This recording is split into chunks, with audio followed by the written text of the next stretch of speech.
Hello everyone, my name's Velvy and I'm a full-time commission artist. So you want to know how I got this job? For the past 4 years, I've been working as a full-time freelance illustrator and animator. It hasn't been easy, but I wouldn't change it for the world, as the freedom it gives me is worth more than a stable income. In today's video, I'll be telling you my tips and tricks for anyone looking to take a similar career path. Disclaimer, I'm not a business expert by any means, so please take my opinions with a grain of salt, and remember to do your own research when it comes to starting a business. Tip number 1, variety. My first piece of advice would be to diversify the work that you do. For a long time, I was just drawing and rigging the same style of VTuber model over and over again, which led to getting super bored and burnt out. You need variety for good mental health. Now, not only do I draw, but I also make YouTube videos. It keeps my day-to-day life interesting, and if I get sick of doing one thing, I can just swap to the next and still be productive. You could achieve this just by making different kinds of commission options. So, maybe one day you do chibi art, and the next you can work on a VTuber model, and after that, you could do some emotes. This also gives potential clients more options when commissioning you. There's something for everyone. Tip number 2, know your target audience.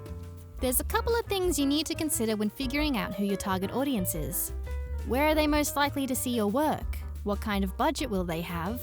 And what kind of products will they be looking for? For me, my target audience are new or casual VTubers. I know the best place to find these people are on VGen, as newer VTubers are more likely to make use of the marketplace search functions that VGen provides. I know that they'll have a pretty tight budget, so I try to keep my prices low while also making sure I'm earning enough. And lastly, I know that newer VTubers will be looking for cheaper model options, so I make sure to have mini models and rigging available as a commission option. Knowing my target audience helps me plan accordingly, and make sure that I offer products that people will actually want to buy.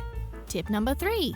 Learn how to behave professionally and provide customer service. Like any business, clients are more likely to return if they have an easy and pleasant experience. For me, I make sure to keep my language professional and clear, and make sure I respond in a timely manner. Being a commission artist is part drawing, part customer service. This involves solving conflicts, answering questions, and making sure you remain professional even when the customer is not. This builds a lasting impression and builds trust between you and your client base. As a business owner, you do handle a lot of sensitive information like customer payment details, and if you sell physical goods, people's addresses and such. It'll put your customers at ease knowing that they're in trustworthy hands. So, be professional. I think my most said phrase is, "Thank you so much for commissioning me. I hope we can work together again in the future." Tip number 4, take breaks and look after yourself. If I could go back in time and tell myself one thing, it would be to take more breaks. Specifically, make sure you set yourself working hours and stick to them. I know it's hard to not feel guilty when it's so easy to just pick up your pen and start drawing, but this is where you need to be strict with yourself. You need days off each week. That's non-negotiable. You need to rest your wrists, rest your eyes, and most importantly, you need to recharge your energy by enjoying your hobbies. Make sure to set at least 2 days off per week for a break. I like taking the weekends off, but because I'm my own boss, I could make my hours whatever I wanted them to be. I also don't make myself work if I feel unwell. One of the best things about being completely self-employed is that I can take as many sick days off as I need, which is great as a chronically ill person. Speaking of taking care of yourself, please also make sure you have an ergonomic setup and don't feel bad about buying equipment you need. Bad posture will catch up to you when you're older, trust me. Tip number 5.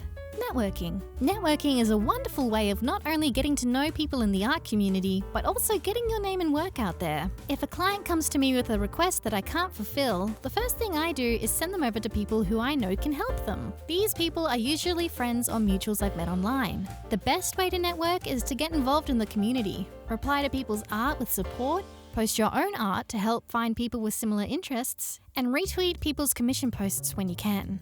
This doesn't equal friendship though. There's a difference between making friends and making network connections. But all in all, just be a nice person.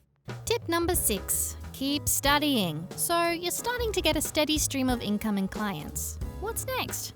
Time to hit the books, baby. There's always room for improvement. Putting in some proper study time can make a huge improvement to the quality of your art and attract new customers. Even if you're the best artist ever, you can still learn something new. My favorite exercise that helped me improve was to take a piece of art that you like from your favorite artist and try to redraw the pose from reference. Do it again with a stock image of a real human, and lastly, try and draw a pose from scratch.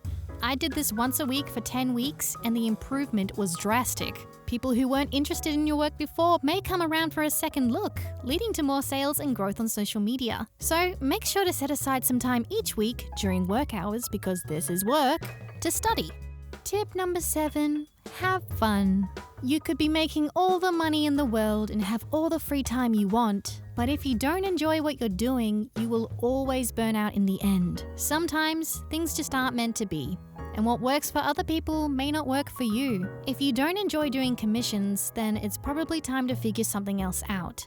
I learned this the hard way with streaming. I wanted to be just like Iron Mass, but streaming drains me more than anything. And so I pivoted to other avenues, which led me to making my YouTube channel. When it comes to being creative or working in a creative industry, you truly need to follow your heart and make what inspires you. For some people, turning art from a hobby into a career kills all passion for creativity, and working a regular job is probably what will work best for them. I love doing what I do.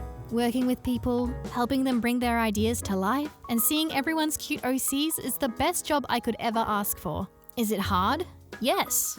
Do I still struggle? Absolutely. But there's a reason I'm still doing this after all these years. So make sure you're having fun out there, kiddo.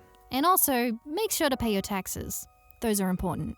Well, I think that's all the advice I have. If you have any questions, feel free to leave them in the comments below. And if you have any tips or tricks for other viewers, I'd love to hear them too. Thank you everyone for watching, and I'll see you later. Bye!